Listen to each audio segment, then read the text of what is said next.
Bonjour, comme je vous l'ai annoncé, j'ai délibérément mis cette année 2015 sous le sceau un petit peu de la pulvérisation des idées reçues et des représentations un petit peu sclérosées qu'on peut avoir en matière d'alimentation et même dans les milieux dits crudivores ou frugivores de toutes les catégories que l'on fait, les catégories hermétiques que l'on fait. Et le but est toujours d'aller dans une plus grande connaissance, et une connaissance qui ne soit pas une connaissance idéologique, mais une connaissance qui soit une connaissance pratique et qui colle à la réalité de la physiologie humaine. Aujourd'hui, j'avais envie de vous parler des problèmes cardiaques, des problèmes d'arrêt cardiaque, de la théorie commune par rapport aux problèmes d'arrêt cardiaque, de la théorie commune qui est même répliquée en long et en large dans les milieux de santé dits alternatifs, de la réalité des arrêts cardiaques, de l'arnaque que réalisent les médicaments qu'on appelle les statines, et même de la dangerosité extrême que réalisent les statines, et d'entamer un début de sujet sur la nature réelle de produits qui a été longtemps honni, qu'on appelle le cholestérol, et qui est pourtant un des produits les plus essentiels pour le fonctionnement de notre organisme. Alors, pour commencer, quand on parle d'attaque cardiaque, la théorie commune, c'est que nous avons une plaque qui se construit progressivement à l'intérieur des 4 artères principales qui alimentent le cœur, et que c'est cette plaque composée de cholestérol, de mauvais cholestérol et de dépôts divers, qui conduit finalement à un moment à ce que le cœur ne soit plus alimenté en sang et n'arrive plus à se contracter de manière adéquate. Alors cette théorie-là, qui est très jolie et très séduisante, elle a 2 défauts majeurs. Le premier, c'est qu'elle ignore complètement le fait que le cœur n'est pas simplement alimenté par 4 artères majoritaires, mais que dès la naissance, il y a une quantité impressionnante de micro-vaisseaux qu'on appelle les vaisseaux collatéraux qui se développent pour alimenter le cœur de façon bien indépendante de ces 4 artères-là. Donc le simple fait qu'une artère soit bouchée ne conduirait en aucun cas à un défaut d'alimentation de sang, du cœur par de sang dans le cœur. Donc ça, c'est le premier point qui est vraiment essentiel. Le deuxième point qui est vraiment essentiel, c'est que lorsqu'on a fait des études cliniques par rapport aux arrêts cardiaques, on s'est rendu compte que seulement 20 à 30% des personnes qui avaient des arrêts cardiaques avaient effectivement des artères qui étaient bouchées. Et donc on s'est dit, mais peut-être que ça pourrait être 2 facteurs qui sont concomitants mais pas corrélés. Vous savez, l'un des grands défauts de notre pensée actuelle, qui n'est pas une pensée dialectique, le gros défaut de notre pensée actuelle, c'est de voir 2 événements et de penser qu'ils sont liés par une relation de cause à effet. Là, on a chez certains patients une construction de dépôts le long des artères, on a un arrêt cardiaque et on a lié les deux en disant oui, finalement c'est parce que le sang ne passe pas dans les artères que le cœur n'est pas alimenté. En réalité, que se passe-t-il au niveau du cœur ? En réalité, ce qui se passe au niveau du cœur, il faut savoir que le cœur se contracte parce qu'il est soumis aux sollicitations d'un système qu'on appelle le système nerveux. Dans le système nerveux, il y a 2 branches, littéralement. Dans le système nerveux dit autonome, celui qu'on ne maîtrise pas. Le système nerveux volontaire, c'est celui qui nous fait, par exemple, lever ce bras, bouger le nez, si on y arrive. Le système nerveux involontaire, système nerveux autonome, c'est celui qui fait contracter le cœur. Je ne pense pas en permanence à contracter mon cœur puis à le relâcher. Ce système nerveux autonome, il a 2 branches. Une branche qu'on appelle le système nerveux sympathique et le parasympathique. Pour faire de manière un petit peu en termes de simplification, le système nerveux sympathique, c'est la pédale d'accélérateur. Le système nerveux parasympathique, c'est le système de décélération, c'est la pédale de frein. Et dans tout organe de l'organisme est toujours innervé par ces 2 systèmes nerveux, parce que pour tout organe de l'organisme, il s'agit à certains moments de sursolliciter l'organe, de lui demander un travail supérieur, mais aussi de pouvoir moduler cette sollicitation en freinant et en retenant. Et donc c'est toujours un jeu d'antagonisme entre le système nerveux sympathique et le système nerveux parasympathique.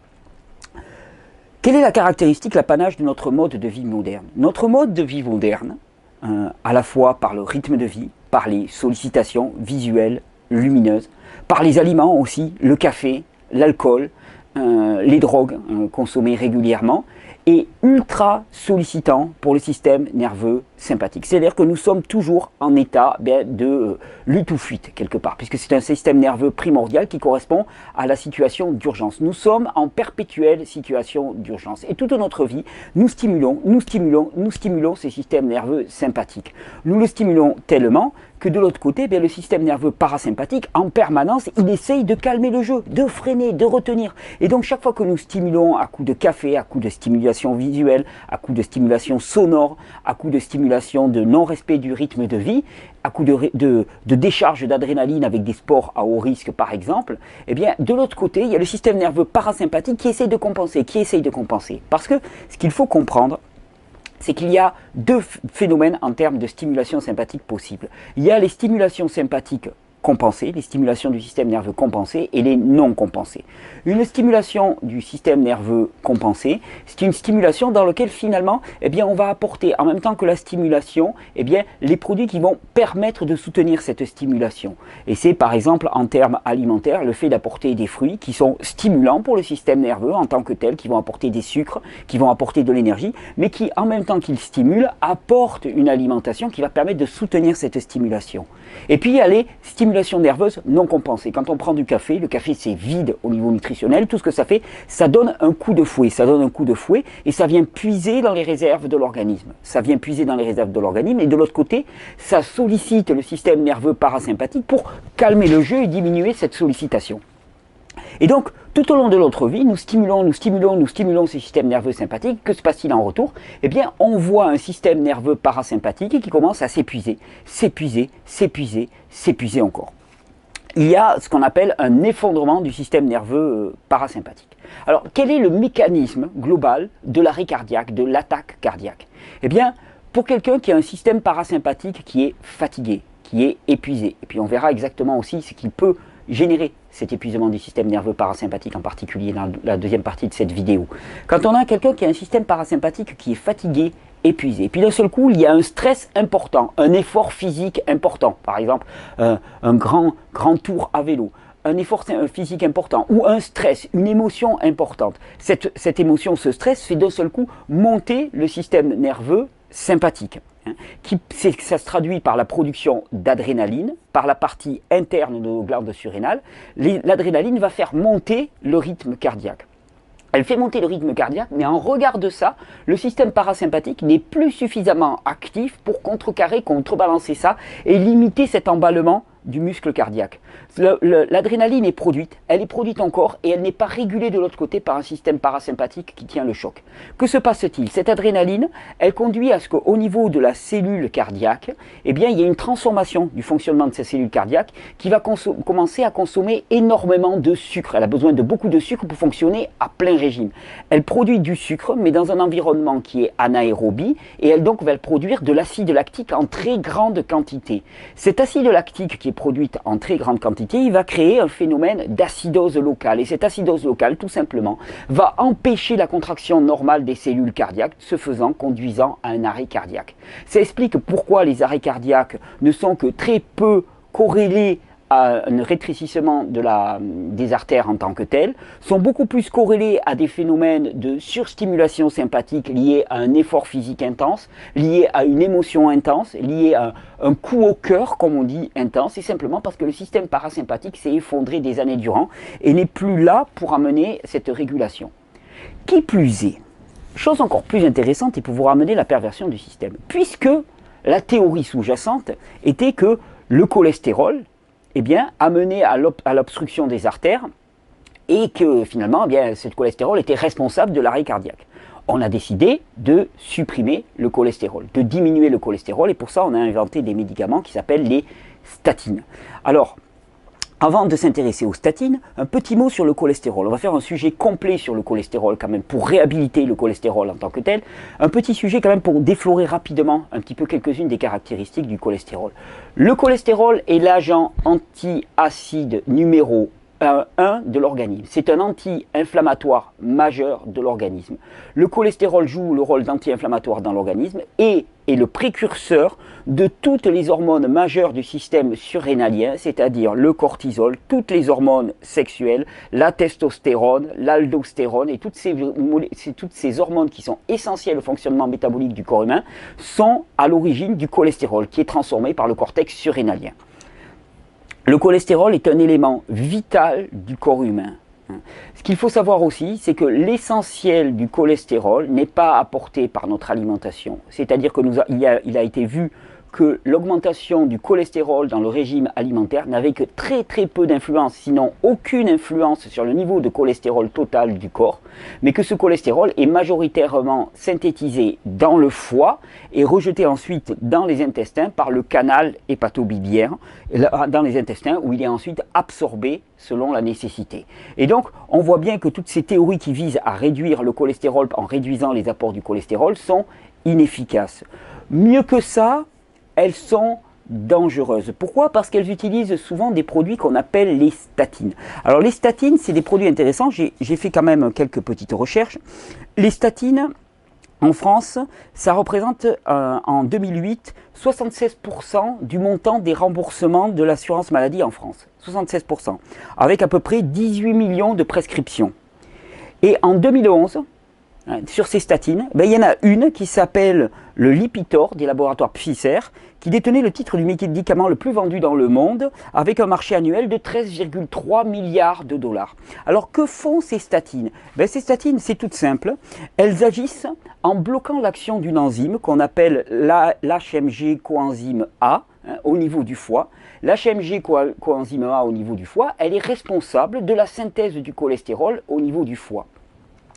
Manque de bol, la synthèse de cholestérol au niveau du foie, comme je vous l'ai dit, le cholestérol c'est un antiacide, c'est un anti-inflammatoire, c'est si vous voulez, quand il y a le feu dans notre organisme, eh bien il y a un pompier qui arrive. Ce pompier c'est le cholestérol. Si vous empêchez la venue des pompiers, le feu se répand. C'est exactement ce qui se passe avec les statines.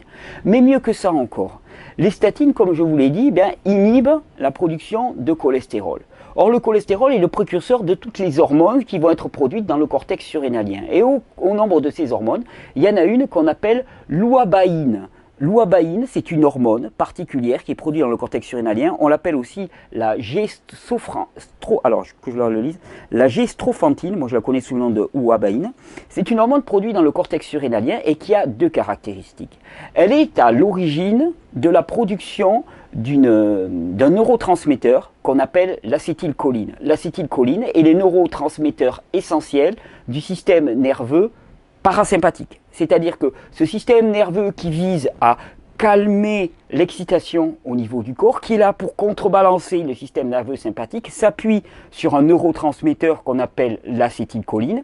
Et l'acétylcholine ne peut être produite que s'il y a une production suffisante d'ouabaïne. L'ouabaïne étant produite s'il y a une présence suffisante de cholestérol à l'échelle du corps humain. En utilisant des statines, on diminue la quantité d'ouabaïne, on diminue la quantité d'acétylcholine et donc on empêche le corps d'amener cette régulation et ce contrebalancement du système nerveux sympathique par le système nerveux parasympathique.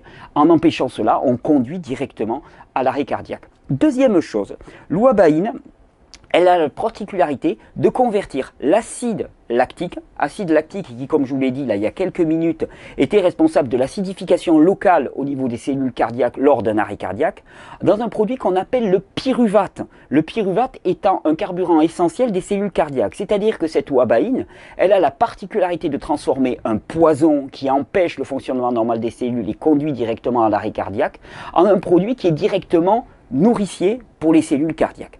Et donc on voit à quel point les statines sont un produit qui conduit directement à l'attaque cardiaque et au problème cardiaque. Alors, le cholestérol, on va faire un sujet complet dessus. Pour comprendre aussi pourquoi finalement on a bâti toute une théorie anti-cholestérol, anti-graisse saturée. Vous savez à quel point moi par exemple je suis un fanat de l'huile de coco, de la graisse de coco qui est une huile essentiellement saturée et dont on n'a jamais pu montrer la moindre corrélation avec une augmentation des accidents cardiovasculaires. Au contraire, on a montré que chez des peuplades qui consommaient énormément de noix de coco et donc pour lesquelles c'était même une base de leur alimentation, eh bien les accidents, les fréquences des accidents cardiovasculaires étaient bien moindres que dans nos civilisations. On a vu donc que les arrêts cardiaques ne sont pas tant liés à une obstruction des vaisseaux sanguins par les plaques de cholestérol, parce que de toute façon les artères, il y a beaucoup plus que les artères pour alimenter notre cœur, et donc ce n'est pas un défaut d'alimentation du cœur par les artères coronaires, mais que c'est plus un défaut de contrebalancement du système nerveux sympathique par l'épuisement lié à la stimulation permanente. Que les statines, au contraire de protéger le cœur contre le dépôt de cholestérol et contre finalement les arrêts cardiaques, ont aggravé le problème en supprimant le cholestérol qui est l'un des agents anti-inflammatoires, anti-acides, anti-destruction, on va dire, de l'organisme numéro 1, et on fera un sujet là-dessus directement, et surtout en empêchant la sécrétion d'une hormone qu'on appelle l'ouabaïne, qui est directement en lien avec le fonctionnement du système nerveux parasympathique, le système qui calme dans le corps, et directement en lien aussi avec la conversion de l'acide lactique qui empoisonne les cellules cardiaques en pyruvate, qui est un aliment pour les cellules cardiaques. Alors dès lors, qu'est-ce qu'on peut en conclure de toute cette analyse? Que les attaques cardiaques ne sont pas ce qu'on voudrait nous faire croire. C'est-à-dire que les attaques cardiaques ne sont pas un problème de cholestérol lié à l'alimentation, dans la simple mesure que le cholestérol apporté par l'alimentation n'est pas le problème en soi et n'agit que très peu sur les niveaux de cholestérol, que les attaques cardiaques sont juste le reflet de notre mode de vie, de notre rythme de vie moderne, complètement inadapté à l'individu. Et on en revient toujours à la même chose. Quand on cravache un cheval en permanence, sans lui donner la possibilité de se reposer. Quand un système productif nous pousse à travailler encore, sans même respecter nos besoins fondamentaux en termes de repos. Quand la surstimulation, la sursollicitation est quasi permanente, eh bien, à un moment, la machine lâche. Pourquoi? Parce que la pédale de frein, à force d'être enfoncée, la pédale de frein ne répond plus. La pédale de frein ne répond plus, ça donne des individus dont les réactions au niveau émotionnel ne sont plus limitées, et ça donne cette espèce de psychodrame permanent dans lequel nous vivons actuellement. Pourquoi? Parce que pour toute émotion, il y a une sollicitation du système nerveux sympathique, mais qui devrait être contrebalancée de l'autre côté par le système nerveux parasympathique, sauf que le système nerveux parasympathique en a plus. Il est aux abonnés absents. Pourquoi? À force d'être sollicité, à force d'être empêché dans son fonctionnement aussi, le système nerveux parasympathique, il est parti. Le système nerveux parasympathique, c'est celui qui assure les bons fonctionnements de digestion, de péristaltisme intestinal, d'assimilation. Quand on est stressé, quand on est sous la dominance du système nerveux sympathique, on assimile mal, on digère mal, on cicatrise mal, on répare mal, et au contraire, on mange le corps, on mange notre substance. Le sympathique, il est là pour restaurer, pour régénérer. On y est directement. Et c'est donc en nourrissant ce système nerveux sympathique, en le nourrissant simplement déjà parce que le changement de mode de vie, en le nourrissant, en changeant notre alimentation aussi, en apportant au corps non pas des aliments qui vont l'inflammer et qui vont nécessiter une stimulation de tout le système éliminatif pour évacuer ces poisons brûlants qu'on lui impose, mais qui au contraire va lui apporter une alimentation qui va être de type anti-inflammatoire, riche de minéraux, remplie de verdure, remplie d'énergie vitalisée, basée majoritairement sur les fruits et les légumes crus. En réfléchissant aussi à nos modes de vie, à notre mode de travail, c'est pas d'une petite réforme personnelle qu'il s'agit, c'est pas de petits aménagements de son régime alimentaire, c'est d'une refonte profonde de notre société et de notre mode de vie. Notre mode de vie actuel ne va pas dans le sens d'un épanouissement de l'individu, il va dans le sens d'un épuisement de l'individu. Chacun de nous est considéré comme une denrée qu'il faut user jusqu'à la corde, pressuriser jusqu'à la corde, et enfin jeter lorsqu'il n'est plus utilisable. Et en voilà les fruits. En voilà les fruits, ce sont les arrêts cardiaques à 40 ans, ce sont les problèmes cardiovasculaires de plus en plus jeunes. Il est temps de faire une réforme profonde dans la société en se posant la question, qu'est-ce qu'on veut mettre en avant? Est-ce qu'on veut mettre en avant la machine, la production, la rentabilité économique, ou est-ce qu'on veut mettre en avant l'humain? C'est tout le challenge qui nous est posé. Nos maladies, entre guillemets, ne sont que des symptômes du dysfonctionnement profond de notre société. Alors les arrêts cardiaques, arrêtons de les imputer à un pauvre cholestérol qui est là au contraire pour éteindre le feu, et commençons enfin à réfléchir aux vraies causes de toutes nos dysfonctions, à savoir notre mode de vie complètement délétère. Et enfin, rentrons dans la phase d'une société régénérée. Bonne régénération à tous, on continuera très bientôt avec une observation très précise de ce que c'est que le cholestérol et de toutes les absurdités qu'on a pu nous raconter dessus et l'ostracisme qui a été fait sur les graisses saturées. Je sens qu'on va bien s'amuser et qu'il y a des dents qui vont graisser. Bonne régénération.